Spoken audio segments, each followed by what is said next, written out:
Welcome Tesla on 20 August. Let's start doing this. We said before that if we put a trend line, we'll put a lot of resistances and supports that make an increase in momentum. But after on 28, we see that there is and here a trend line from the bottom that indicates for us two supports. When you see two supports, a decrease in momentum, and after it an increase in momentum, before it also a decrease in momentum, and after it an increase in momentum, and also this indicates that the rebound of the wave by a trend line, because this trend line is so strong about to be not be based by a wave through it like this.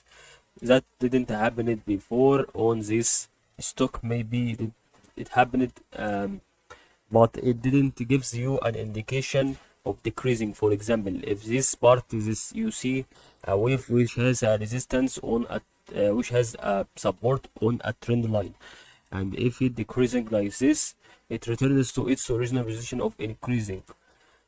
And although it didn't decrease a lot, so I gave you it a consideration of as an increase in momentum and not based by a trend line. But if it goes like this, you can consider this a base, consider it a trend line that's it based by a wave, and also make it as an application of another artist. For example, if it goes like this, it will rebound. That's what we wanted to explain on this Tesla stock today.